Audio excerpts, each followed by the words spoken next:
set us on.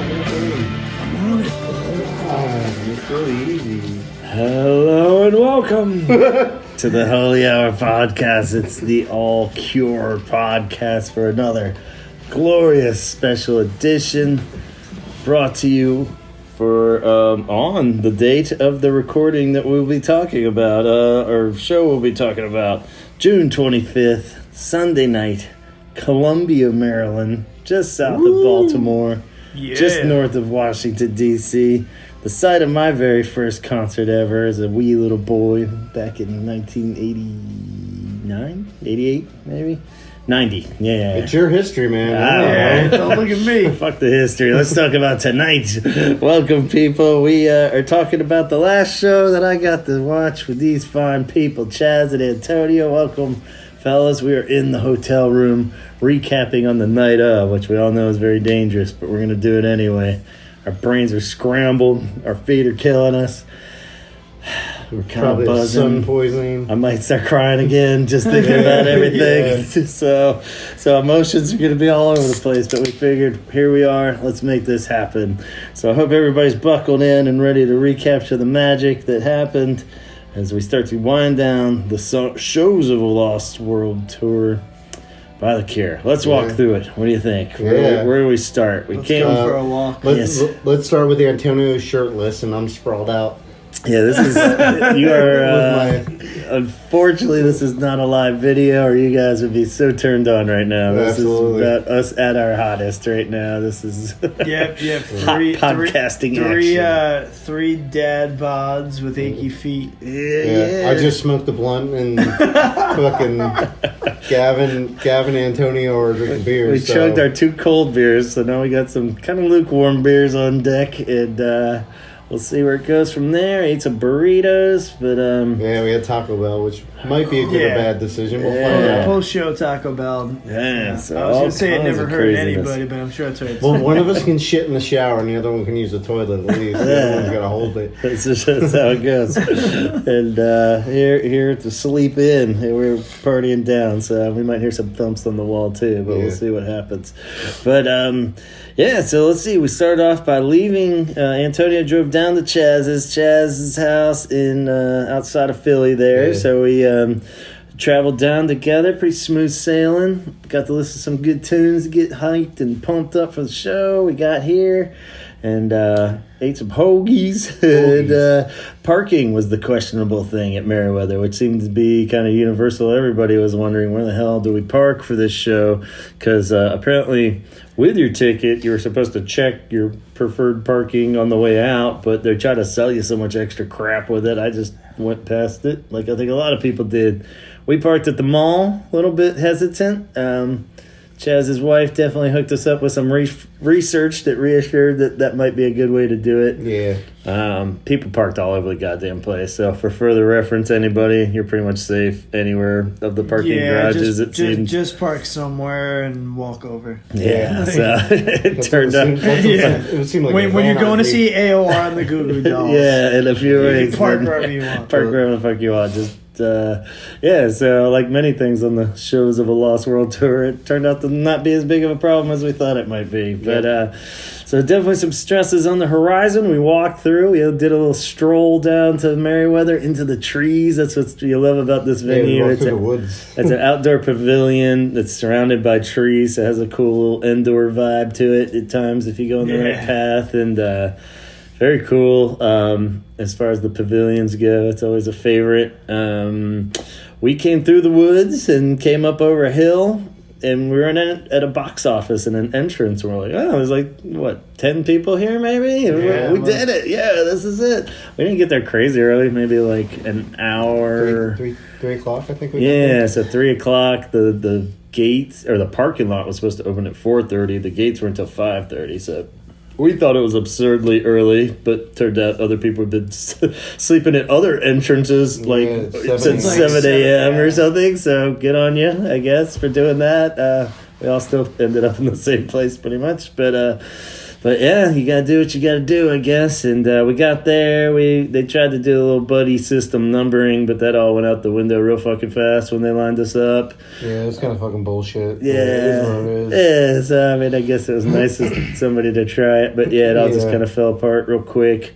It's pretty shitty if you're a person that shows up while other people have been there for a long time, and you just go to the front. You just automatically make a beeline to the front of the line. It was all pretty slack ass because they never were like get in a line or anything. So But I mean, still. yeah. So That's what it is. So we got in. That was cool. A friend of mine was meeting us there. He eventually got down into the pit. There was a lot of pit talk of what you could use, what you didn't. Once I don't know if there's any pit shows even left, but they put a wristband on us once we were down there. So if there's any questions about that, that's how that works. Some people ran, some people didn't. We were like, well, we should probably get down in there before we figure out what we need to pee or get a beer or what. And then we're like, fuck, it was pretty tight in there. We were about like third row, I think, initially. Hard to say. They're kind of scrambly. Like half 2, half 3, half 4 maybe.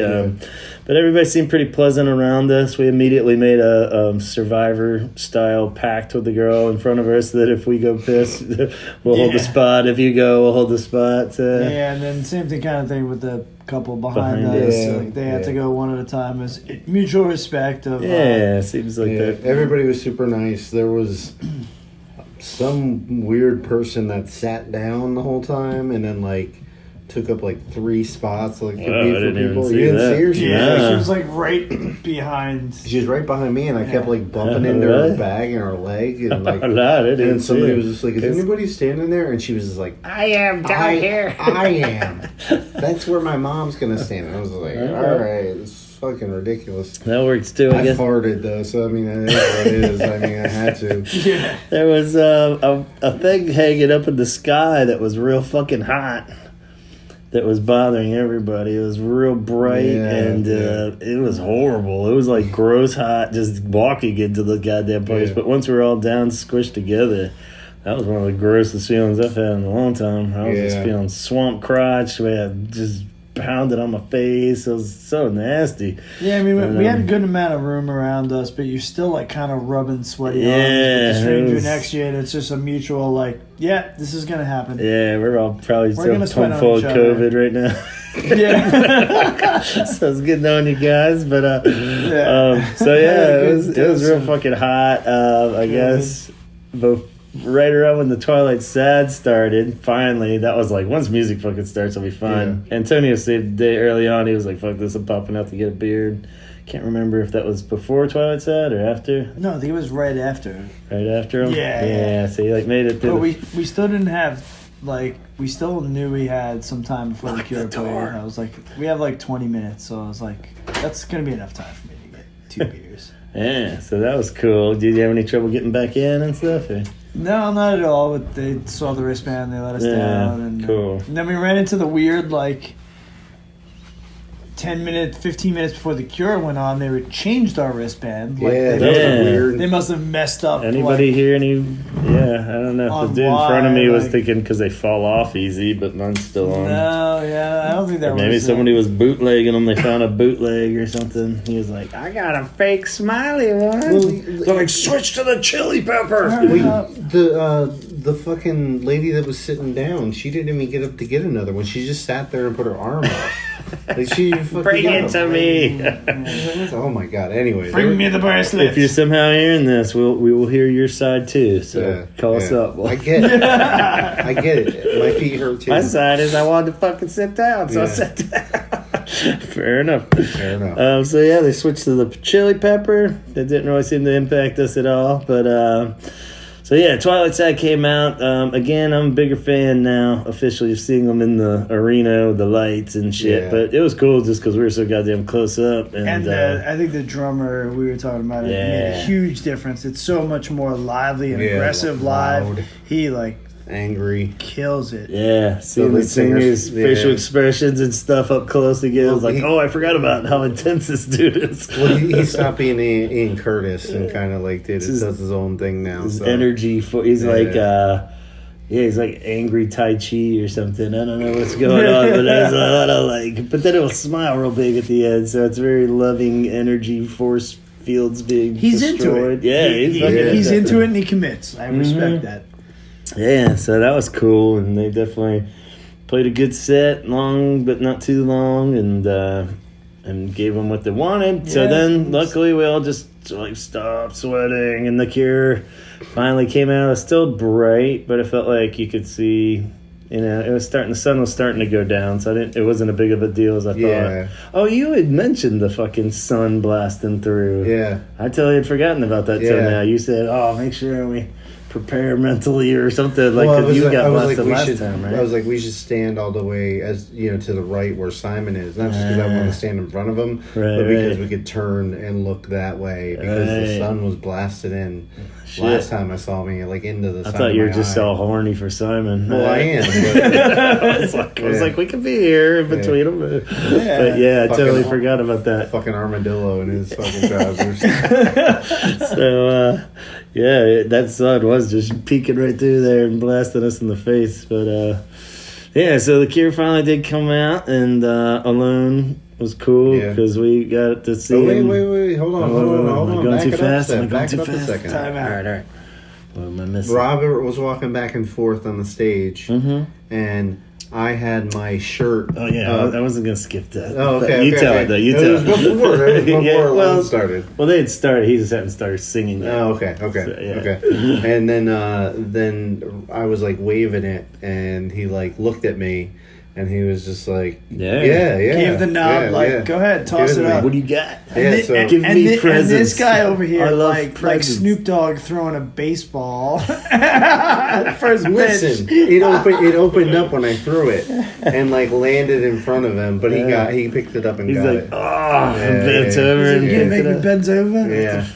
He picked it up and put it on his pile. So Robert Smith has my T-shirt. Robert Smith officially owns the 17-second shirt. Yeah, so pretty cool. That's a good feeling. I mean, soon we'll get the cease and desist. That's okay. What is this? I just it's always a pipe dream that he'll wear it or something, but just like part of me is like in his possession. Yeah, that's so weird. That's a weird way to put it, but cool. And they're not flowers that are going to be thrown out. So Well, after making eye contact tonight, I think he owns my soul technically. Yeah, so. That was crazy. At one point he looked at me a little. I got a little uncomfortable. I don't know if I'd want to be alone in a room with you. But we had a moment. It was strange. I did kind of a few of those, but we're definitely not ones to be up front for multiple shows like that a lot. So this is a whole new experience, I think. But a few times Simon made eye contact with me. I was like, like really gonna look, then sorry, look away. But it was sorry, Goth Daddy. It was awesome, and most of them they'd lock in and get a smile occasionally, but for the most part, it was just really surreal, like seeing somebody that's been like a huge part of your life. And there they are, like we're standing right in front of you, feet away. It felt like 46 years has led up to this moment of staring into Robert's eyes.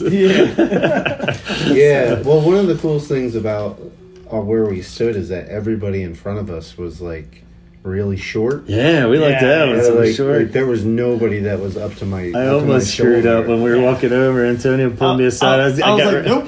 We were like right behind this. I was like, don't get behind that guy, and he turned around. And goes, don't get stand behind me. That was the coolest part is that Gavin was the tallest person next to me. And and it was just like it was fine. Like that was the coolest part. I had like that was so rad. Super short girls, and the one guy that was kind of in the middle wasn't very tall. So that was awesome. So thanks to all the short people out there for getting there. I give a bunching together. That was nice. So we appreciate you standing right behind you. So right on target for that. Alone. Of course. Fucking been great this whole run of shows and a perfect intro. Really dying for this album, but that song's just beautiful. Yeah, those songs are really, they're resonating with me more and more now. Like hearing them multiple times live. Yeah, for sure. It's like I definitely have an emotional date ready for those songs. Yeah. With a good crying session with a pair of headphones. Totally. So yeah, pretty rad. And, kind of followed the main structure of the set. It was just a general synopsis of the set list. It was very good combo of what we had seen. No huge surprises in the set list, but at the same time, it was a good order of them and just a really fucking solid batch of tunes. So it went straight into Pictures of You, which is cool. Once again, I felt like it was odd. Like, normally I'm all tearing up during Pictures of You, but when you're closer, like we were on the floor, I feel like I don't get as emotional about it as, because I'm like looking at everything, looking at him, looking at the guitar parts, looking at their hands. Looking at him, looking at you. Looking at him, and I'm just kind of shifty-eyed all over. And while it still hit right in the gut in a perfect way, but I wasn't like ready to, there's a few other ones later I started to kind of let myself get emotional, but like maybe I was still just really wound up and it was so early in the set. So it's hard when you got like these expectations, or I don't know. It was just like fucking emotional roller coaster. I was like, is this the last time I'm going to see Robert Smith sing Pictures of You ever? I don't know. No, you'll see him in a couple days. I know. Gavin, who knows good God, but the car ride home and so yeah, Pictures of You sounded fucking great. Was that the one where they did the extra cool cuddle? Like him and Simon were like really leaning into each other on that, and it was like I'm sure it happens every show, but it was just like up close and personal. Robert looked like he was about to take a little bite out of Simon's shoulder or something, or like bite his ear, like he's Mike Tyson. Yeah, they were just like, I know they do the little back to back lean in all the time, but it just seemed a little like really personal this time for some reason. But maybe I'm just really getting to absorb it. So that was cool. Fragile Thing was next, I think. Yep. Right? So that was pretty solid. Again, loving that one, and Simon's bass on that sounded great. Burn popped up pretty early. That was weird because we made in Philly, I think, Philly, they pushed it down. Simon's been later. Yeah. So that was cool. I mean, it definitely is a little bit weird of a meet between a Fragile Thing and Love Song as far as a sandwich. But yeah. It's a spicy one. This whole tour has been a little more on the just cool, like little blocks and stuff more than like overall flow, I think. I think tonight flowed. Yeah, I mean, probably the best out of like maybe all the nights. Maybe, yeah. Yeah, the arrangement was. I think the one Madison Square Garden the third night where they moved stuff up, the poppier stuff up. Yeah, by popping those. Just like having an in-between days up to kind of give you a little energy boost before the end of the main set. But they go pretty poppy coming on later on after let's say summer that night. So yeah, Bird was just rad to see Jason fucking cutting loose a little closer up. So that was nice. Yeah, he seemed to be, the tech had to adjust his microphones on his toms a couple times. I was like, wow, I'm like, that's the most I've seen a drum tech. Yeah, I didn't notice until like, up there, like shit. What one was it? It was like maybe the third MSG one where he's sitting like right next to him. He's got like his own little mix station like right behind the amps. It's weird that he's like that close up in there. And tonight he was up there messing with the mics and stuff a bit more. But I guess there's a lot going on, so you gotta be. I think that humidity was just like shaking shit loose. Right, probably, yeah. So even Roberts was like, he made a comment like, he was like, "Oh, it's getting hot. I'm still getting used to this." Melting, And I'm like, "Yeah." I'm like, "Yeah." The Twilight Sad dude said something about it too. Yeah, he's like, "We fucking know." Yeah, well, I mean, speaking of the heat, there was a couple people that passed out or almost got close to passing out. We had, I think, at least 2 people had to be taken out by security. Dropped in the front because they dropped. Well, one girl definitely dropped. The dude that was next to me was kneeling down like 2 or 3 times. Security was like, he had a close call, and then I think he was done after the second one. But yeah, that was a bummer. That would suck. So seemed like everybody was all right. They all technically walked out on their own and everything. So Hydrate. Or you're gonna dehydrate. I think then Love Song and Nothing Less. Why can't I remember? Nothing is forever. Nothing is forever. That sounded great. Yep. I guess I didn't get to see if anybody held up flashlights or anything. I don't know if it was think dark so. enough yet. Yeah, the sun was still kind of up. Which was... But that sounded great, and of course the bass is a cool addition. Oh, I noticed Simon put a capo on his bass for that. That's weird. You don't see that very often. Yeah, he put a little capo on his. You don't see that. I did see that. You don't see that on a bass very often, so that was weird. I was like, cool. Interesting. So stuff you don't see from the 200 section at Madison Square Garden. Yeah. So that was cool. After that, they went into Last Day of Summer, which was cool to have a little rematch with that. If you've listened to the previous episode where I had Gavin didn't go pee this time. I didn't pee. Did I? Well, at least he didn't leave to go pee. Yes, I said I'm not going anywhere. But that was beautiful. It sounded really good, and guess so.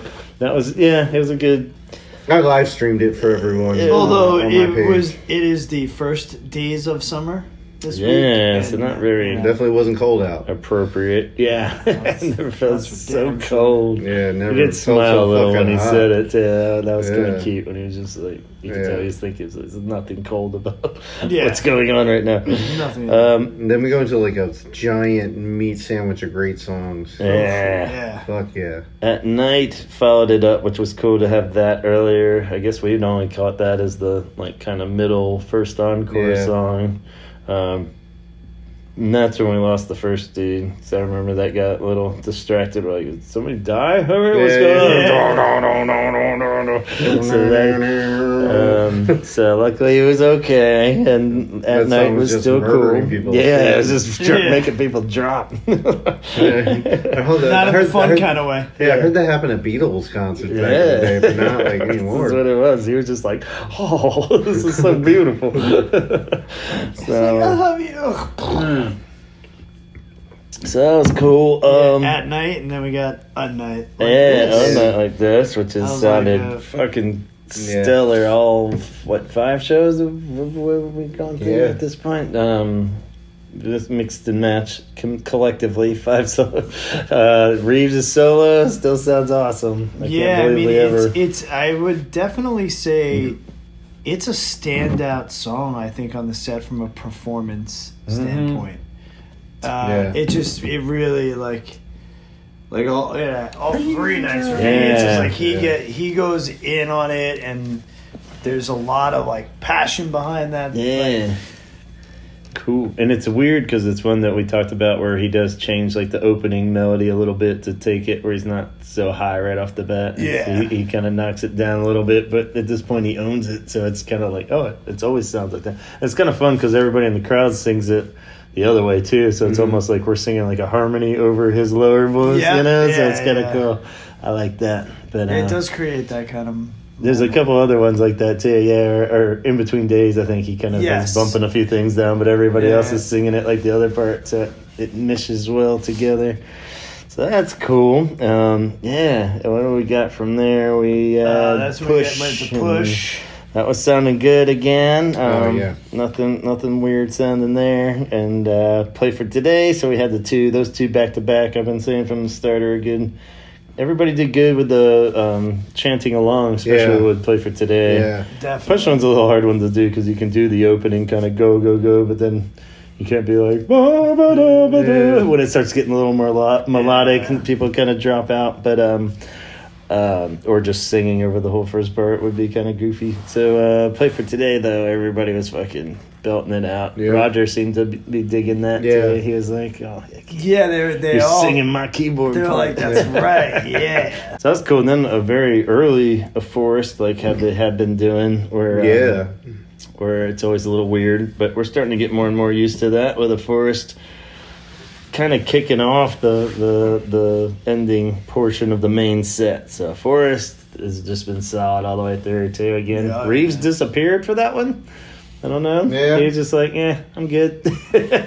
So I think that's cool. When you got, he was like, you guys performed this one as a 3-piece. Yeah, you can do it without me. I think he had to poop. He didn't. He didn't do that the other nights, though, did he? I don't think so. I think he was in there. I don't think he walked off at all. So I guess it's the perk of having 6 people up there. You can all kind of go have your little emergency or get a drink. Yeah, cool. Robert just disappears at some point. Robert's the only Someone's one. Like, I'll sing it, I guess. I would say Robert and.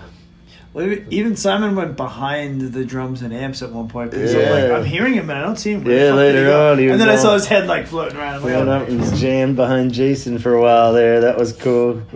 Forrest just sounded rad. He didn't really do the extended ending quite as long, I think, because he knew that there was a few more coming up.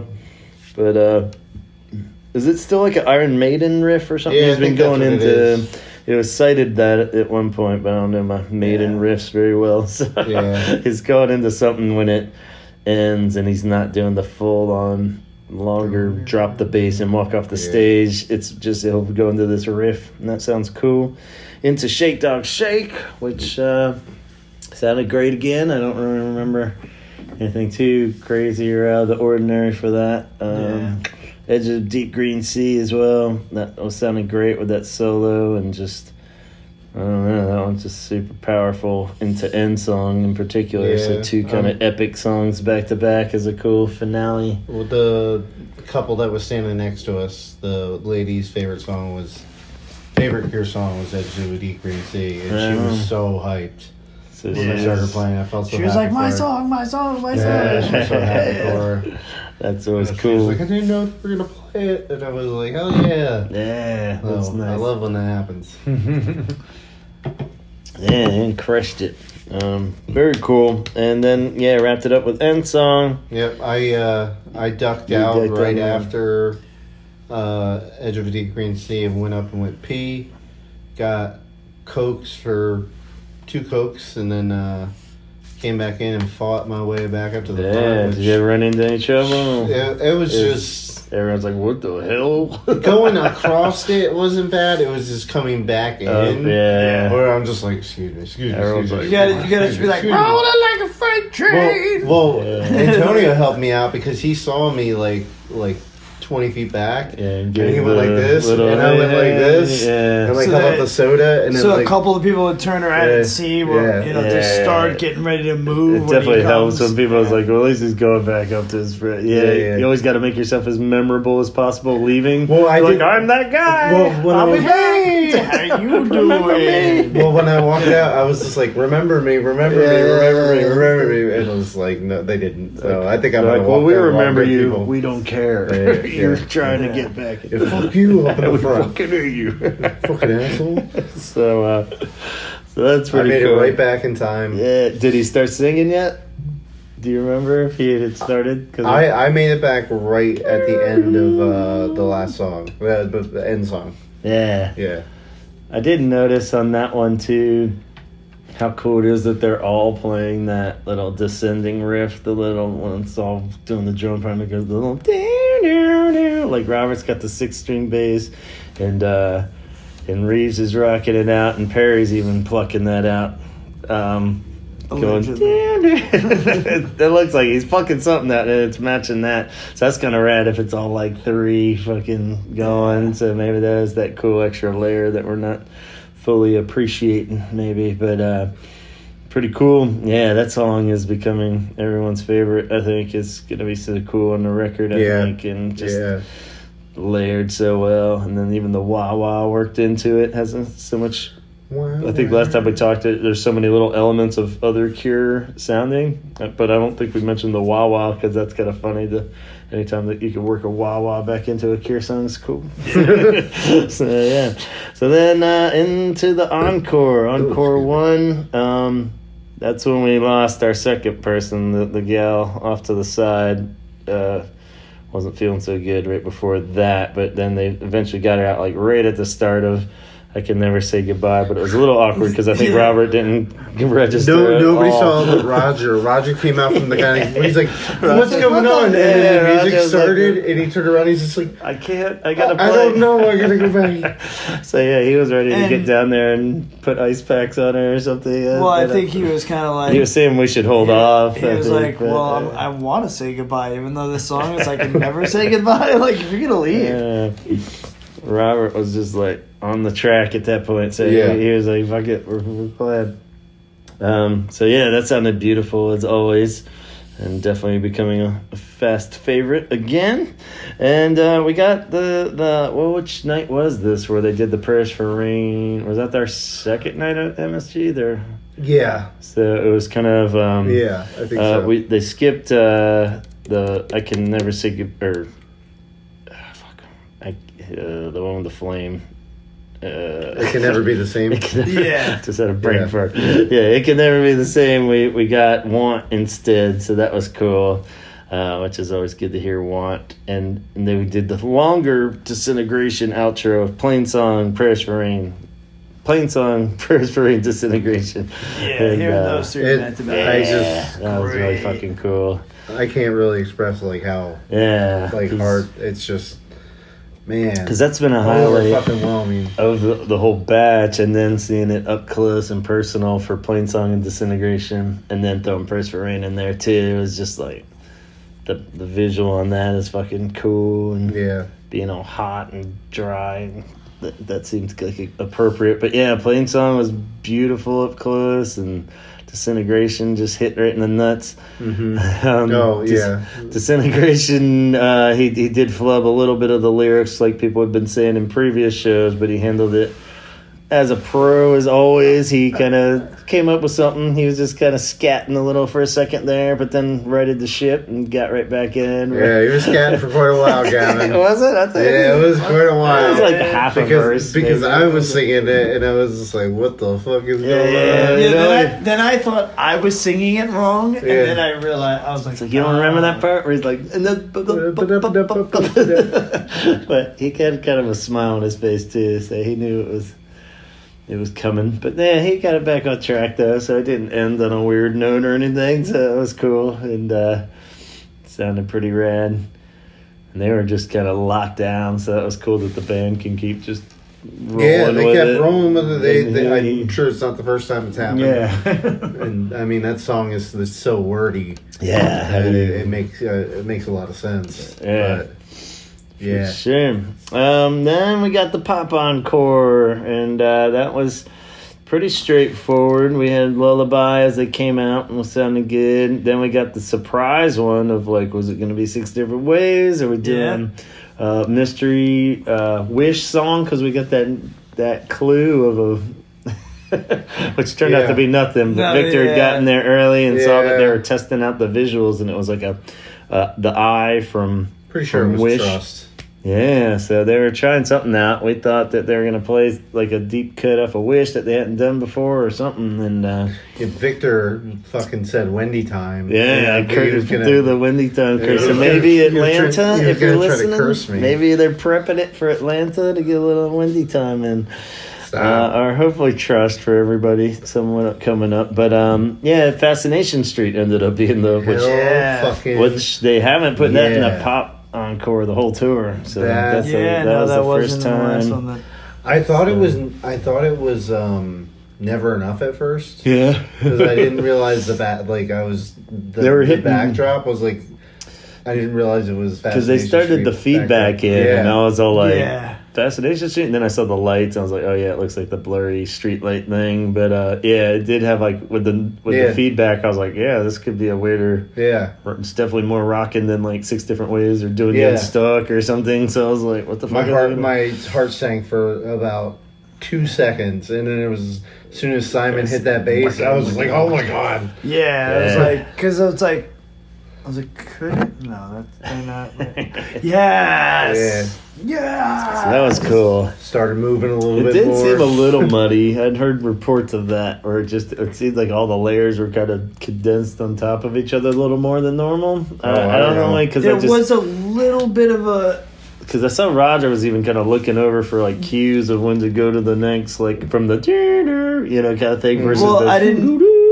Yeah, because I think he also missed the dum bum bum bum bum bum bum bum bum, and he didn't play in the beginning. Okay. And I think he realized he missed it, and Robert was just kind of like, "Well, we're already past where it would be. Let's just jump in." Yeah, there was like a little communication between Quick to them, and I was like.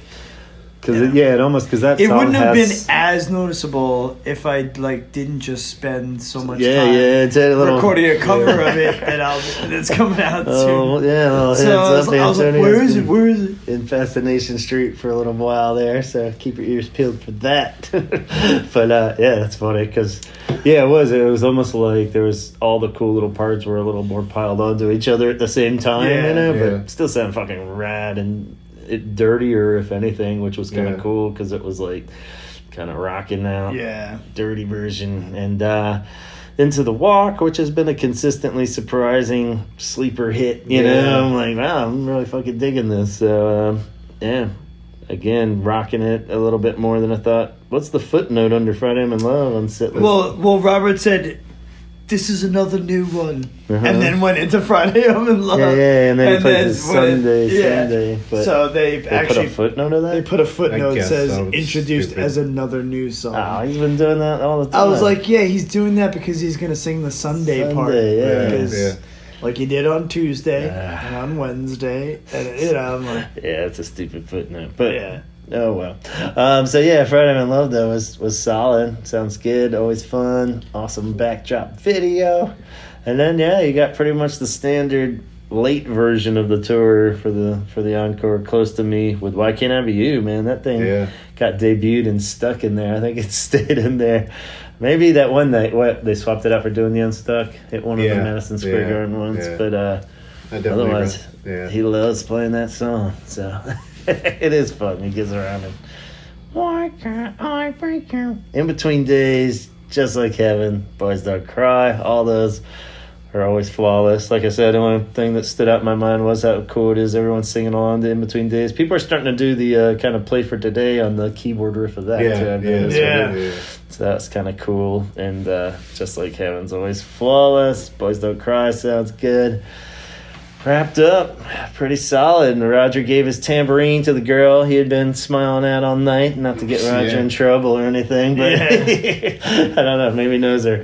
But he gave his tambourine to her, and I bet he did. So for those of you at the next show, you know what you got to do. He does not have a tambourine. You know what you got to do. That girl's fault. He's just gonna be. He's just got a whole fucking trailer full. I felt like there was one tour where he gave it out like every night. Maybe he's still doing that. Maybe. I didn't realize he was giving out like the tambourine every night, and it looked like it was autographed by everybody too, like when I saw him hand it to her. So maybe that's a thing. So all you guys that have been front and center every night of the tour, let me know if that's because I thought he had stopped doing it. I knew he made it like a whole thing giving it out, but then oh well. So you might get a set list, you might get a tambourine, you might get some picks they're throwing out. I heard Bob Dylan wrote a song about him. About picks? About Mr. Tambourine Man. Mr. Pickman. Tambourine Man. I don't know.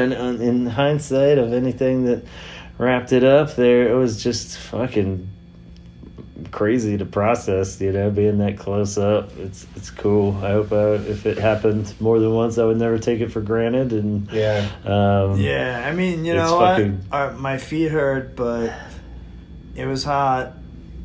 I didn't have to go to the bathroom once. It didn't rain because I sweat out all this stuff. It didn't rain.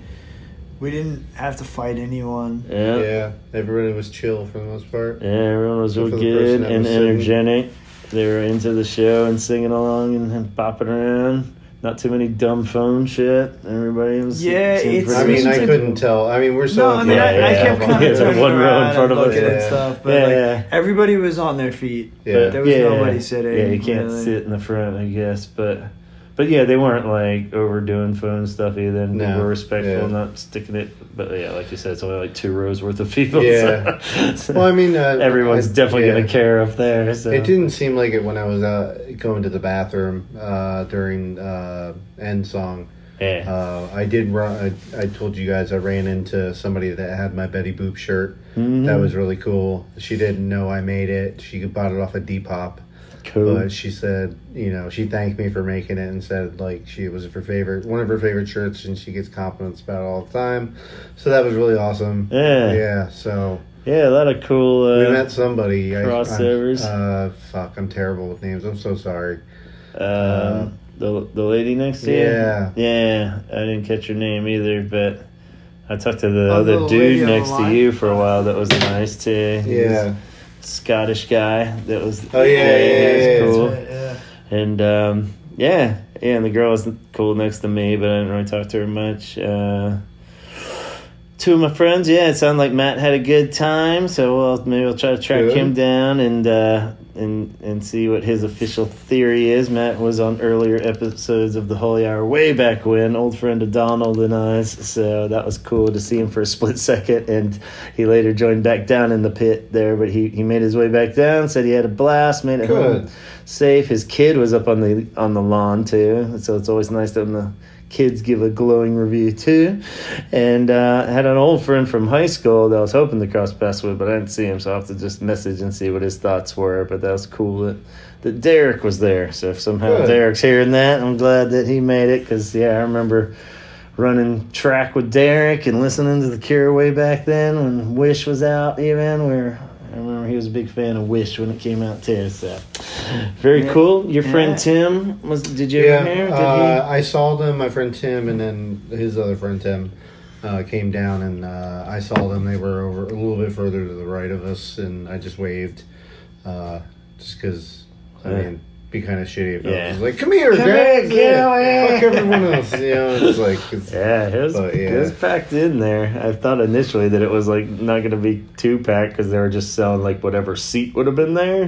That was mine, but I think they must have sold like 1,500 tickets for down on there. Just in the front. Yeah, I forget that. I heard somebody say something like that. That's more than I thought would be in there, but they're definitely way more packed. It was fucking packed. Like it was more packed than it was in 2016. Definitely more than if they had a seat for everybody. Yeah, that's how. So I don't know how the fuck they did that. Yeah, I was tripping over people trying to get in and out. Sold it like it was its own little venue. I mean, definitely one thing is now that like two of us have, and all three of us will have by the end of this tour, have brought like our kids to see The Cure. Yeah, is pretty awesome. But I will say, standing room only is definitely something I wouldn't do with the kids. No. Unless it was like if you could be sure that like it was like today where everybody was short. Yeah. And like, I mean, my kid, what about Jonas? He's a little taller. Yeah. Your kids are taller. Henson's getting there. It might be okay, but I think seated's the kind of the way to go unless you have a general admission like Merriweather. I don't like. As much as I love sitting on the floor in Madison Square Garden, I would rather be in the seats. Yeah, you get a little more elevation. Yeah. It's nice. It's too compressed in there. People are like, you can't sit down really. Yeah. But I definitely enjoyed up in the top. But like, bringing all our kids has been awesome. Jonas had a great time yesterday. We'll go over that. We went over that already. In the Philly episode. Philly episode. So all through the shows, the age gap has been something that's a segment that Matt sent in that I'll put that you've already heard. So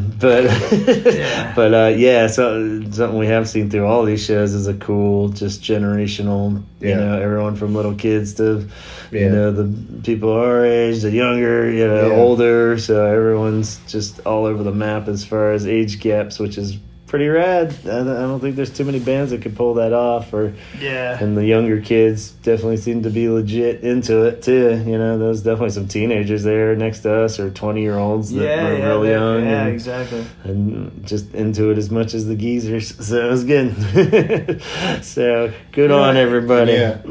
Yeah, it's like, especially at 2 hours and 45 minutes worth of a set. It's not an easy one. As far as like just bands you show up for and see somebody crank out some tunes for an hour. That's no brainer, you know. But this is definitely a commitment, a whole like emotional roller coaster, and a lot. So it's pretty cool that everybody of all generations. Because it's equally impressive that the older folks can battle it out too, as long as the kids can hold their interest. So everybody great wins. job, everyone. Everybody wins. Congratulations, everybody.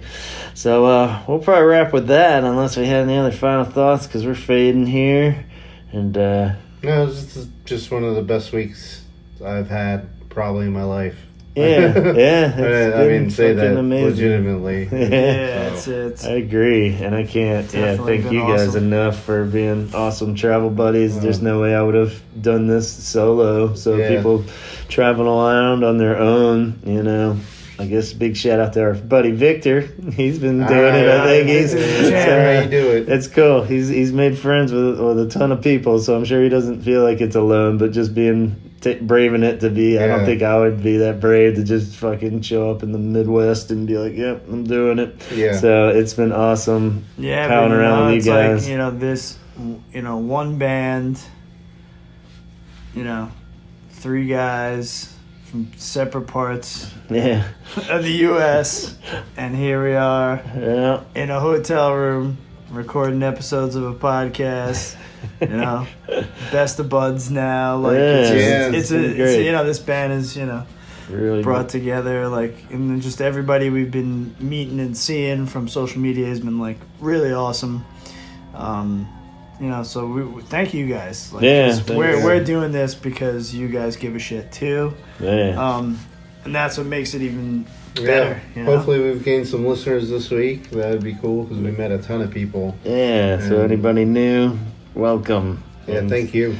And this is all weird too. Once we get back to just doing normal episodes, it's gonna be like, all right, let's we'll just be like, you guys remember when? Exactly. We could probably just reminisce for the whole rest of the year, really, until that album comes out. Then we'll be back. Hell yeah. Cool. Well, everybody out there, I hope if you're traveling, you made it back safe. If your travels continue onward to Atlanta and Florida. And in South America. Yeah, that's another quick thing, and then we'll wrap up, I promise. Is the finality aspect of a lot of the early conversations were like, this totally feels like the end. All these songs are doom and gloom, and he's talking about the end. And, we don't know. Ticketmaster scared him off, is he ever gonna, maybe he won't ever come back here, or they won't ever come back here again. But it is kind of cool to see all these South American dates lined up and festivals. So it was at least a little bit of that stress relief off of watching them and not being like, this is it. All, like this was some secret plan that this Miami show is going to be the last Cure show ever or anything. So we could throw that out the window. And he did say they'll see you. Very confidently. Not even a hope to see you. It was a very we are going to see you again. I mean, you can always take a grain of salt, but So life is short, you don't ever know. So enjoy it, and maybe that's a good note to end. Hell yeah! All right, thanks for listening, and more goodness to come. Talk hard, my friends. Thank you.